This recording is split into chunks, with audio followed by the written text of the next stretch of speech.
Study IQ IAS, अब तैयारी हुई affordable.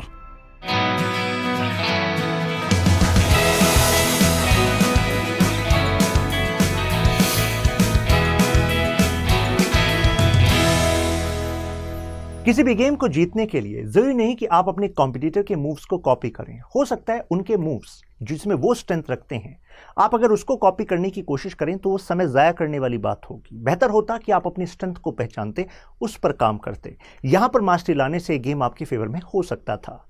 In game of geopolitics similar dynamics work करते हैं, जैसे कि यूएस एंड चाइना के बीच में जो गेम चल रहा है with regard to infrastructure funding. China का BRI project, belt and road initiative. Belt and road से दिमाग में आता है अच्छा हम इंफ्रास्ट्रक्चर की बात कर रहे हैं, राइट? लेकिन जब मैं इंफ्रास्ट्रक्चर शब्द यूज करता हूं under BRI project, it is not just about physical infrastructure. यानी कि रोड, ब्रिजेस, पोर्ट्स, इनमें तो इन्वेस्टमेंट हो ही रहा है चाइना की तरफ से, लेकिन इसके अलावा डिजिटल इंफ्रास्ट्रक्चर में भी इन्वेस्टमेंट हो रहा है अंडर BRI प्रोजेक्ट। तो आपको सोचना चाहिए, अगर चाइना मैसिव बेसिकली लोन दे रहा है इन देशों को कि आपके लिए बेहतर होगा, आप हमसे पैसा लीजिए, आप वापस दे दीजिएगा, और डिजिटल इंफ्रास्ट्रक्चर भी उसका एक बड़ा कंपोनेंट है, और आज की दुनिया डिजिटल इंफ्रास्ट्रक्चर पर चलती है, और ऐसे में अगर वो वापस नहीं दे पा रहे हैं तो देखिए उनकी सॉवरेनिटी तो कॉम्प्रोमाइज होगी ही होगी। यानी कि अब वो अपनी नीतियां चाइना के फेवर में बनाने के लिए मजबूर होंगे। इससे अन्य देशों के जो हित हैं उस देश के साथ वो कॉम्प्रोमाइज हो सकते हैं। इसके अलावा चाइना ये प्लान रखता है कि वर्ल्ड में उसका वर्चस्व हो, हेजमनी हो। डिफरेंट टाइम में देशों ने अलग अलग प्लान के थ्रू वर्चस्व रखा है। जैसे कि यूएस ने अपने टाइम में, हम बात कर रहे हैं पोस्ट वर्ल्ड वॉर ऑर्डर यानी कि वर्ल्ड वॉर 2 के बाद, तो उसने US डॉलर की हेजमनी के थ्रू एक वर्चस्व कायम किया। चाइना वही काम इंफ्रास्ट्रक्चर के थ्रू करना चाह रहा है, क्योंकि दुनिया को जिसकी जरूरत है अगर आप वो उनको देंगे तो जाहिर सी बात है उनके साथ आपके बेहतर लिंक्स बनेंगे, और लिंक्स बनेंगे तो अंतर्राष्ट्रीय जो ऑर्डर है, जो सिस्टम है, वो आपके फेवर में वर्क करेगा। अब ऐसे में अगर इंडिया, US और अदर देशों के जो इंटरेस्ट है वो कॉम्प्रोमाइज होते हैं तो आपको नहीं लगता कि हमें काउंटर प्लान रखना होगा? अब ये हेडलाइन देखिए, क्या इस तरह के काउंटर प्लान से काम बनेगा कि हम चाइना को BRI जैसे प्रोजेक्ट में डिफीट करने की कोशिश करें थ्रू इंफ्रास्ट्रक्चर फंडिंग? आपको नहीं लगता कि चाइना अपने गेम में प्रो है? इस बात को एक्सेप्ट करना पड़ेगा। जब तक आप कॉम्पिटिटर को पहचानेंगे नहीं तब तक गेम जीतेंगे कैसे? तो उसको पहचानिए, फिर अपने आप को पहचानिए, और फिर foundation batch live class start हो रहा है। मॉर्निंग बैच 11 जुलाई से 8 AM, 900+ आवर्स की क्लासेस हैं, यानी कि कॉम्प्रिहेंसिव कवरेज है आपके GS सेक्शंस की।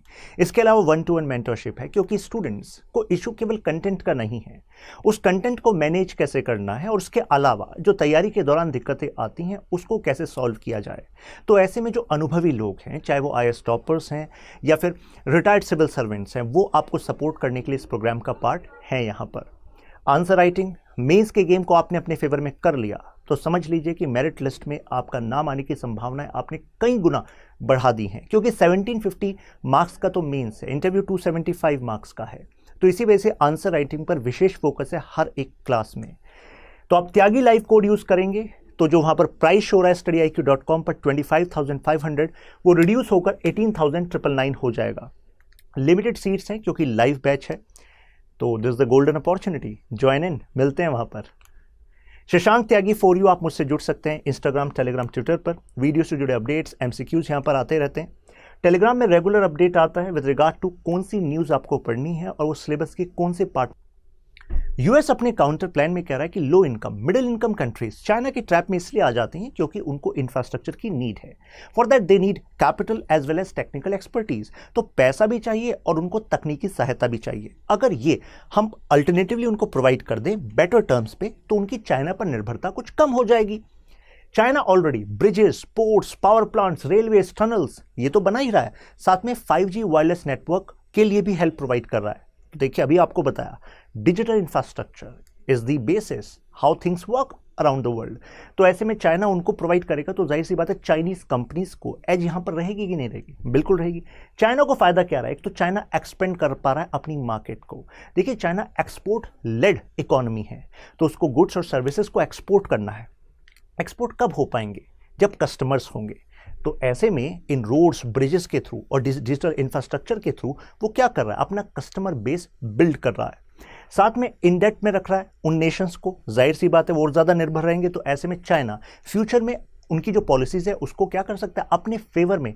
अब यहां पर दो रिपोर्ट्स देखिए। सबसे पहले तो बीआरआई में अगर प्रोजेक्ट कॉस्ट की बात करें तो इस वैल्यू के हिसाब से सबसे ज्यादा प्रोजेक्ट किस देश ने लिए हुए हैं, तो आपको दिखेगा पाकिस्तान, सेकंड पे है इंडोनेशिया और थर्ड पे है कजाकिस्तान। तो अगर क्वेश्चन आ जाए बाय वैल्यू सबसे ज्यादा प्रोजेक्ट किस देश में बीआरआई के, तो ध्यान रखिएगा ये निमोनिक आपको आसानी से याद रहेगा, क्वेश्चन आपसे हो जाएगा। दूसरा है डेट यानी कि उधार। उधार किस पर है सबसे ज्यादा? आप कहेंगे सर जिसने सबसे ज्यादा प्रोजेक्ट वही सबसे ज्यादा उधार, ऐसा नहीं है। ऐसा भी तो हो सकता है ना, किसने एक सिग्निफिकेंट अमाउंट रिपे भी कर दिया हो, लगातार रिपेमेंट चल रहा हो। तो इस वजह से डेट वाले में सबसे ऊपर पाकिस्तान, फिर इंडोनेशिया और फिर वियतनाम। तो यहां पर याद रखेंगे PIV। तो ध्यान रखने का तरीका, वैल्यू में और डेट में टॉप पर तो यही सीक्वेंस है, पाकिस्तान और इंडोनेशिया, यहां पर भी पाकिस्तान इंडोनेशिया। बस यहां पर वैल्यू की बात करें थर्ड पे कजाकिस्तान और यहां पर वियतनाम है। क्लियर है, याद रहेगा आपको। जून 2021 में मिस्टर बाइडेन लॉन्च करते हैं B3W, build back better world. अब ये बिल्ड बैक का मतलब क्या है, कहां से हम बैक हो रहे हैं? हम हो रहे हैं कोविड-19 के क्राइसिस से। कोविड-19 के क्राइसिस में दुनिया ने एक डाउनवर्ड स्लोप देखा इकोनॉमी में। इसी को देखते हुए G7 कंट्रीज ने इनिशिएटिव लिया कि हम economic and infrastructure support provide करेंगे, जिससे कि ये इकोनॉमीज दोबारा उस ग्रोथ रेट को अचीव करें जिस पर वो पहले चल रही थी। कंपोनेंट्स क्या हैं B3W के? Climate, health security, digital technology and G gender parity या जेंडर इक्विटी। याद रखने का तरीका CHDG, ऐसा कुछ नेमोनिक ध्यान में रख लीजिए कि B3W जो इनिशिएटिव है इसके थ्रू जो इंफ्रास्ट्रक्चर लिंक है वो चंडीगढ़ तक आएगा जी। सो CHD बेसिकली शॉर्ट फॉर्म होती है चंडीगढ़ की, चंडीगढ़ CHD, ठीक है। इस तरीके से ध्यान रखिएगा क्योंकि प्रीलिम्स का एक क्वेश्चन बन सकता है कि which of the following is not component of B3W, तो वो तो तब बता पाएंगे ना जब आपको CHDG याद रहेगा, है कि नहीं। और मेंस में जब कंपोनेंट को डालने की बात होगी तो वे 4 कीवर्ड्स आपको ध्यान रहेंगे। फर्दर ऑब्जेक्टिव्स क्या है, डिफरेंस क्या है अब बीआरआई से? तो ऐसे में यूएस कह रहा है कि देखिए हमारी वैल्यू ड्रिवन अप्रोच है, यानी कि हम कुछ सिद्धांतों को फॉलो करते हैं जैसे कि ट्रांसपेरेंसी एंड सस्टेनेबिलिटी। कैसे और किस तरह की?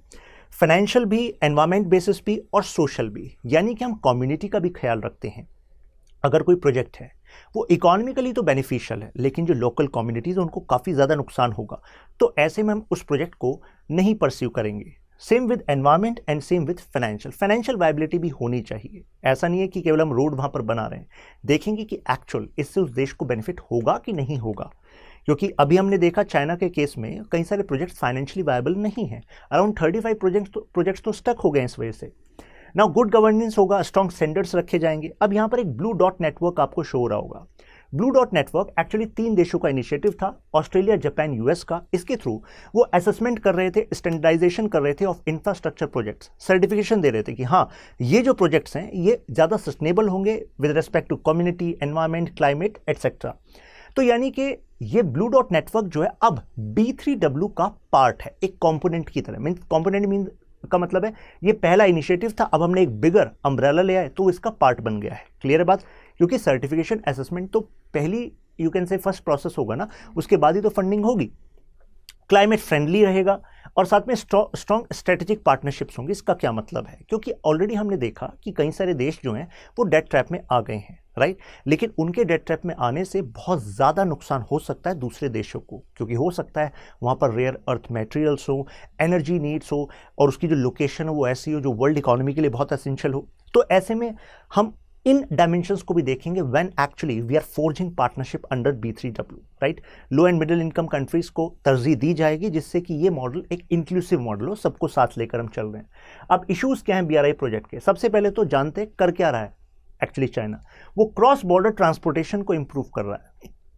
चाइना कह रहा है कि देखिए हेजमनी जो बनती है वो किसी न किसी एक सिस्टम से बनती है। यूएस ने अपना सिस्टम बनाया था पोस्ट वर्ल्ड वॉर में, राइट, डॉलर के थ्रू। हम अपना सिस्टम बना रहे हैं इंफ्रास्ट्रक्चर के थ्रू। तो आप कहेंगे बिल्कुल सही बात है, इसमें गलत क्या है? देखिए मुद्दा ये है कि वहाँ पर जो डॉलर था उसने कई सारे देशों का व्यापार बढ़ाया था, इंटरनेशनल सिस्टम को बेटर किया था ट्रेड में। हाँ, यूएस को इसकी एडवांटेज मिली है, लेकिन यहाँ पर क्या इस इंफ्रास्ट्रक्चर से वैसी कुछ एडवांटेज अन्य देशों को मिल रही है या नुकसान ज़्यादा हो रहा है? तो हमें ये असेस करने की ज़रूरत है ना।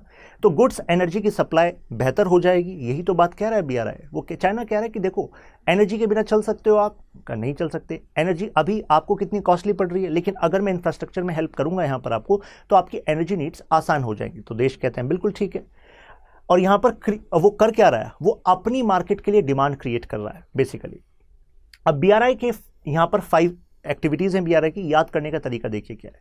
सबसे पहले तो चाइना कहता है कि ये इनिशिएटिव आपके देश में तभी सक्सेसफुल होगा जब आप इसके लिए बनाएंगे पॉलिसीज़, तो यानी कि पॉलिसी कोऑर्डिनेशन में भी हेल्प करता है। इसके बाद ट्रेड प्रमोशन करता है। पॉलिसीज़ तो हो गई, लेकिन अल्टीमेटली हम आपके साथ ट्रेड लिंक को इंप्रूव करना चाहते हैं। ट्रेड लिंक हो गया, और ट्रेड लिंक कैसे इंप्रूव होगा, मतलब ट्रेड की आपने पॉलिसीज़ बना दी, लोग तैयार हो गए, सेक्टर्स तैयार हो रहे हैं, लेकिन कब होगा ट्रेड, जब कनेक्टिविटी होगी, तो फिजिकल कनेक्टिविटी। अब फिजिकल कनेक्टिविटी में P2P यानी कि पीपल टू पीपल कॉन्टैक्ट हमें पुश करना होगा। इस वजह से चाइना खास फोकस अपने कल्चरल एस्पेक्ट्स पर भी कर रहा है, जगह जगह अपने कल्चरल सेंटर्स खोल रहा है, जिससे लोग चाइना के कल्चर को जान सकें, आत्मसात कर सकें, जिससे कि आसान हो जाए लोगों को कनेक्ट करना, क्योंकि जब लोग कनेक्ट करेंगे अक्रॉस द बॉर्डर तभी तो ट्रेड बढ़ेगा, साथ में इंटरनेशनलिज्म बढ़ेगा। मतलब क्या है, चाइना कह रहा है कि देखिए दुनिया तभी प्रोग्रेस करती है जब मेरे पास जो बेहतर है मैं आपको दे सकूं, आपके पास जो बेहतर है आप मुझे दे सकें। बहुत अच्छा आइडिया। तो इस तरीके से ये इनिशिएटिव्स हैं, ये एक्टिविटीज़ हैं under this BRI. Now criticise क्यों हो रहा है, एक तो डेट ट्रैप की वजह से, ये तो सबसे कॉमन रीजन है, राइट। कितने सारे देश जो हैं वो वापस ही नहीं दे पा रहे हैं पैसे। जैसे 42 कंट्रीज हैव मोर देन 10% जो उनका जीडीपी है, उस मतलब अगर मान लीजिए आपका जीडीपी है 100 रुपीज़, तो 10 रुपीज़ से ज़्यादा तो आपका केवल उधार है चाइना की तरफ। तो आपको नहीं लगता है तो काफ़ी डेंजरस सिचुएशन है। साथ में चाइना की मोनोपोली, जैसे कि जब प्रोजेक्ट दिया जाता है तो उस प्रोजेक्ट में चाइना की जो सरकारी कंपनियां हैं वो मेजर होल्ड रखती हैं, तो वहाँ पर जो कॉम्पिटिटिव स्प्लिट है वो मिस हो जाती। कॉम्पिटिटिव स्प्लिट होती तो शायद वो प्रोजेक्ट की कॉस्ट कम हो जाती, वो एक यहाँ पर नेगेटिव पार्ट हो गया। Lack of transparency and environmental concern, China केवल बात कर रहा है कि इकोनॉमिक ग्रोथ हो जाएगी, लेकिन आपके एनवायरमेंट का क्या होगा। अगर एनवायरमेंट को नुकसान हुआ तो आपके अदर जो कॉस्ट हैं वो इंक्रीज हो जाएंगी, तो वही बात हो गई, राइट। तो लोन कंडीशंस में भी गड़बड़ियाँ रहती हैं, क्लैरिटी नहीं होती। बीआरआई को कहा जा रहा है it is a recipe of total failure. क्यों? क्योंकि कई बार चाइना ने ओवर कमिटमेंट कर दिया एड का, और अब वो कमिटमेंट को पूरा नहीं कर पा रहा। जैसा एग्जांपल दूं, नवंबर 2021 में मिस्टर शी जिनपिंग ने चाइनीज कम्युनिस्ट पार्टी की मीटिंग में कहा कि अब चाइना बीआरआई के तहत जो long term and high stake जो प्रोजेक्ट्स हैं, मतलब बिग वैल्यू जो प्रोजेक्ट्स हैं, उसकी जगह मीडियम स्केल प्रोजेक्ट्स पर फोकस करेगा। क्यों? क्योंकि उन्होंने खुद देखा 35% के आसपास तो हैं जो स्टक पड़े, right. Hampers India strategic interest, जैसे चाइना पाकिस्तान इकोनॉमिक कॉरिडोर, तो वो हमारी सॉवरेनिटी को भी हैम्पर करता है और हमारे सिक्योरिटी कंसर्न्स भी हैं वहाँ पर। साथ में रेस्पॉन्स टू, अगर रेस्पॉन्स देखें रेसिपिएंट कंट्रीज का, तो देयर इज बैकलैश। कई सारे देश जो अब डेट में है वो कह रहे हैं कि ये तो हमारे साथ गलत हो गया है, तो दिस इज अनदर रीजन।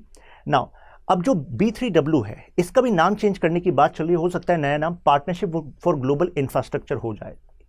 अब फील्ड अप्रोच क्यों है, अब हम B3W की फील्ड अप्रोच की बात करें, कारण देखिए आप उसी चीज में, मैंने कहा कि उस चीज में आप काम करिए जो आपके स्ट्रॉन्ग पॉइंट्स। तो स्टार्टिंग मैंने वीडियो की ऐसे की थी, राइट। आपको लगता है कि यूएस की जो एक्सपर्टीज है वो इंफ्रास्ट्रक्चर सपोर्ट प्रोवाइड करना, फिर फिजिकल इंफ्रास्ट्रक्चर को मेंटेन करना, क्या ऐसा रहा है? ऐसा तो नहीं रहा। तो ऐसे में अब अगर हम अमाउंट की भी बात करें तो देखिए digital connectivity and cyber security partnership में अमाउंट दिया अराउंड 3.45 मिलियन। और अगर मैं आपको अभी तक 2013 में जब स्टार्ट हुआ था बीआरआई इनिशिएटिव और आज तक की बात करूं तो करीब 750 बिलियन डॉलर से ज़्यादा का इन्वेस्टमेंट एक्सपोजर है बीआरआई में। तो कहाँ है 750 बिलियन डॉलर से ज़्यादा इन्वेस्टमेंट एक्सपोजर और कहाँ पर ये अमाउंट है? 3 इनिशिएटिव देखिए आप इसमें। पहला तो है digital connectivity and cyber security, दूसरा है सोलर और तीसरा है चाइल्ड केयर। सोलर में 2.3 मिलियन डॉलर और फिर यहाँ पर चाइल्ड केयर में भी अभी वो 15 मिलियन डॉलर का प्रपोजल है, कांग्रेस पास कर देगी उसकी तब जाके जाएगा। तो यानी कि अभी चाइना को जिस चीज़ में हम काउंटर करना चाह रहे हैं उससे हम काफ़ी पीछे हैं। मीन्स अगर मैं यूएस की तरफ से बात करूँ तो ये रियलिटी से काफ़ी पीछे है। Means there is a big gap in terms of funding. तो इससे तो बेटर होता कि हम इस पूरे इनिशिएटिव को एक नया रूप दे देते। उसके बारे में बात करेंगे हम वे फॉरवर्ड में, आप अपने आंसर में यूज़ कर पाएंगे। यूएस जो है इसका एक्सपीरियंस नहीं है इंफ्रास्ट्रक्चर को लेके, इससे बेहतर ये होता। अब आप कहेंगे कि सर लेकिन उन देशों का क्या जो लो इनकम है, मिडिल इनकम है, इंफ्रास्ट्रक्चर की नीड है। अब उनकी फाइनेंसेस उनको नहीं मिल पा रहे वर्ल्ड बैंक से, एशियन डेवलपमेंट बैंक से, अफ्रीकन डेवलपमेंट बैंक से, और बेहतर टर्म्स से मिल रहे होंगे चाइना से, तभी तो वो कर रहा है। मैंने आपको कहा चाइना क्या कर रहा है, चाइना केवल आपको लोन नहीं प्रोवाइड कर रहा, चाइनीज कंपनीज फिर वो इंफ्रास्ट्रक्चर प्रोजेक्ट आपको बनाकर भी दे रही है, एक्सपर्टीज भी वहाँ पर शो कर रही हैं। तो यहाँ पर इससे बेहतर ये होगा अल्टरनेटिव कि यूएस या G7 जो कंट्रीज हैं वो फाइनेंशियल कैपेसिटी को बूस्ट करें वर्ल्ड बैंक की और अदर मल्टीलेटरल इंस्टीट्यूशंस की, और इनको कहें भाई आपकी एक्सपर्टीज है, आप ऑलरेडी इंफ्रास्ट्रक्चर फंडिंग करते हो तो आप ही जिम्मेदारी को संभालें, राइट। जो जिसको करता है उसकी एक्सपर्टीज को इस्तेमाल में लाना चाहिए। अब इसके अलावा अदर इनिशिएटिव्स भी हैं यूएस के। यहां से एक क्वेश्चन बन सकता है, ठीक है, जैसे कि पावर अफ्रीका, ये बेसिकली अफ्रीका में एनर्जी बेसिकली कैपेसिटी को इंप्रूव करने के लिए प्रोजेक्ट है। ब्लू डॉट नेटवर्क अभी आपको बताया, ऑस्ट्रेलिया, जापान, यूएस का इनिशिएटिव है। साथ में enhancing development and growth through energy, ये initiative specifically Indo Pacific nations के लिए। तो इसको ध्यान रखिएगा, यहाँ पर वो पूछ लेगा कि बेसिकली स्टेटमेंट में इंडो पैसिफिक की जगह अफ्रीका डाल देगा, ठीक है। तो ध्यान रखिएगा ये वाला इनिशिएटिव इंडो पैसिफिक के लिए, पावर अफ्रीका में तो अफ्रीका है ही, आपको क्लियर है। ब्लू डॉट नेटवर्क आपको बताया था assessment and certification of sustainability of infrastructure projects, ये की स्टेटमेंट ध्यान रखिएगा। अब देखिए बीआरआई जो है ये डिफरेंट कैसे है, एक तो मनी में डिफरेंट हो गया आपके B3W से, और दूसरा जो फंडिंग है वो प्राइवेट सेक्टर के थ्रू मूव होगी, ठीक है। जबकि बीआरआई के थ्रू क्या हो रहा है, बीआरआई के थ्रू वो स्टेट कंपनीज जो है चाइना की वो पुश कर रही है। तो आप में से कई लोग कहेंगे सर ये प्राइवेट सेक्टर के क्यों हो रही है, मतलब ऐसा करना चाहिए था ना, इंफ्रास्ट्रक्चर की फंडिंग गवर्नमेंट को दे देते, है कि नहीं। देखिए वो उसका कारण क्या है, यूएस का कहना है कि अगर हम प्राइवेट कंपनीज के थ्रू रूट करेंगे तो ऐसे में बेटर कंपटीशन होगा, बेटर कंपटीशन होगा तो बेटर प्राइस और बेटर क्वालिटी इंश्योर हो पाएगी। गवर्नमेंट के थ्रू रूट करेंगे तो वहीं वहाँ पर हो सकता है जो एक्सपीरियंस पास्ट है कि करप्शन और वो lackadaisical basically nature of implementation of project. Advantage to China over America, अब चाइना की एडवांटेज देखिए, यहाँ पर जो आपको आंकड़े मिलेंगे, अब इनको आप अपने आंसर में कोट कीजिएगा। अभी अगर मैं पूरा वर्ल्ड बैंक की बात करूँ तो वर्ल्ड बैंक जो इंफ्रास्ट्रक्चर के लिए फंडिंग देता है तो वर्ल्ड बैंक ना फिर बेसिकली बिडिंग कराता है और उसके बाद जो टॉप कॉन्ट्रैक्टर्स होते हैं कंस्ट्रक्शन के उनको उनके थ्रू फंडिंग रूट करता है। फॉर एग्जांपल मान लीजिए सूडान में इंफ्रास्ट्रक्चर प्रोजेक्ट है और वर्ल्ड बैंक ने कहा भाई हम यहाँ पर जो है 2000 करोड़ फंडिंग देंगे, लेकिन 2000 करोड़ फंडिंग ये मत मानिएगा कि वहाँ के देश की सरकार को दे देंगे, ठीक है। हो सकता है वो पैसा बर्बाद हो जाए। तो पहली बात तो ये पैसा एक बार में नहीं जाता, ठीक है, वो पीसेज में जाता है और हर बार आपको यूटिलाइजेशन सर्टिफिकेट दिखाना होता है कि हाँ हमने 500 करोड़ दिए थे, इतना पार्ट तैयार हो गया है। तो अब वर्ल्ड बैंक क्या करता है, जो टॉप कॉन्ट्रैक्टर्स हैं जिनका एक्सपीरियंस है, कैपेसिटी है, वो बिडिंग करेंगे और फिर उनके देश की सरकार कोऑर्डिनेट करेगी इन कॉन्ट्रैक्टर्स के साथ जिनको वर्ल्ड बैंक ने चूज किया है।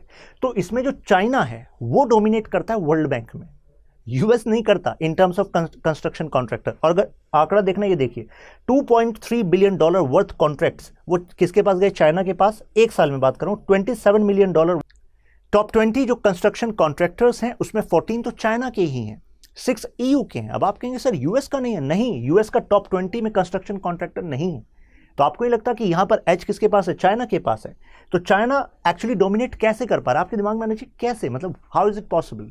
The reason is government subsidies, यानी कि चाइना की सरकार अपने देश की इन कंस्ट्रक्शन कंपनीज को हैवी सब्सिडीज देती है, जिसकी वजह से ये कंपनियां इतनी बड़ी बन गई हैं। तो अब यूएस क्या कर रहा है, यूएस कह रहा है हम भी सब्सिडी देंगे। तो आपको ही लगता ये तो वही बात हुई है जिस प्रयास की वजह से अब यूएस क्या कर रहा है, यूएस कह रहा है हम भी सब्सिडी देंगे अपनी प्राइवेट कंपनीज को, जिससे वो भी बड़ी कंपनीज बन सके और इंफ्रास्ट्रक्चर में लीड ले सकें। लेकिन आपको नहीं लगता कि हमने चाइना के केस में इस पॉलिसी का दुरुपयोग देखा, राइट। तो ऐसे में अगर आप उसी को कॉपी कर रहे हैं तो ये तो प्रॉब्लम को कॉपी करने वाली बात हुई, है कि नहीं। अब वे फॉरवर्ड क्या है, सबसे पहले तो मोबिलाइज कीजिए और ज़्यादा फंड को, ठीक है, और कंडीशनैलिटीज़ को और ज़्यादा क्लियर कीजिए। साथ में री इन्वेंट कीजिए कैपिटलिज्म को, जैसे कि आफ्टर दिस पेंडेमिक, आफ्टर नहीं कहना चाहिए क्योंकि अभी भी केसेस आ रहे हैं, लेकिन जो वर्स्ट पीरियड हमने देखा इससे पहले उस दौरान कई सारे आर्टिकल्स आए, उन्होंने कहा री इन्वेंट कैपिटलिज्म। जैसे कि वर्ल्ड इकोनॉमिक फोरम के फाउंडर ने तो एक आर्टिकल लिखा था, उसमें की जो टाइटल था वो था रीसेटिंग कैपिटलिज्म। यानी कि जिस तरीके से कैपिटलिज्म शब्द का मतलब क्या होता है, एक ऐसी व्यवस्था जिसमें कि हम प्राइवेट सेक्टर को ये आज़ादी देते हैं कि वो प्रॉफिट को अपनी मर्जी से कमा सकती हैं, एक्यूमुलेट कर सकती हैं, प्रॉपर्टी को रख सकती हैं। तो इसी वजह से हमने देखा कि अब जो प्राइवेट सेक्टर का रोल है, अब वो केवल वो नहीं है कि वो बिजनेस करते हैं, आज प्राइवेट सेक्टर डेवलपमेंट में भी एक इंपॉर्टेंट रोल प्ले करता है। तो ऐसे में हमें प्राइवेट सेक्टर को और ज़्यादा रेस्पॉन्सिबल बनाना होगा, ऐसी नीतियां लानी होंगी। ये एक आइडिया है, बिल्ड कंसेंसस अमंग डेमोक्रेसीज। और वो कैसे होगा, लोकतंत्र एक साथ आए यूएस के और G7 के इस आइडिया पर। वो तब होगा जब आप जो प्रोजेक्ट्स लाएंगे वो बेटर कंडीशंस पर लाएंगे। साथ में हमें ध्यान रखना होगा कि कॉम्पीट चाइना से नहीं करना है उस गेम में जिसमें चाइना आगे है। इंफ्रास्ट्रक्चर में अगर चाइना ऑलरेडी इतना आगे है तो बेटर होगा कि इंफ्रास्ट्रक्चर में जिम्मेदारी दी जाए मल्टीलेटरल इंस्टीट्यूशन को ही, जैसे world bank, ADB, other institutions, इनको ही बूस्ट किया जाए। साथ में यूएस को करना चाहिए, डोर्स ओपन करने चाहिए ह्यूमन कैपिटल के लिए। अगर यूएस में लोग रुझान रखते हैं आकर पढ़ने का, बेटर चीज़ें सीखने का, तो उसके लिए यूएस। अब जरा एक क्वेश्चन देखिए, Examine the objectives and feasibility of B3W initiative. Objectives हमने डिस्कस किए, फिजिबिलिटी जहां पर हमने क्वेश्चन किया कि नहीं ये जो इनिशिएटिव के स्टेप्स हैं ये नाकाफ़ी हैं, इसमें इंप्रूवमेंट की ज़रूरत है। तो ध्यान रखिएगा ऑब्जेक्टिव्स के साथ साथ, क्योंकि एग्जामिन की बात की गई है तो जो वे फॉरवर्ड में हमने पॉइंट्स डिस्कस किए हैं आपको उनको भी इंक्लूड करना होगा। फिर मिलते हैं नेक्स्ट वीडियो में, तब तक के लिए keep learning keep growing. Study IQ IAS अब तैयारी हुई अफोर्डेबल।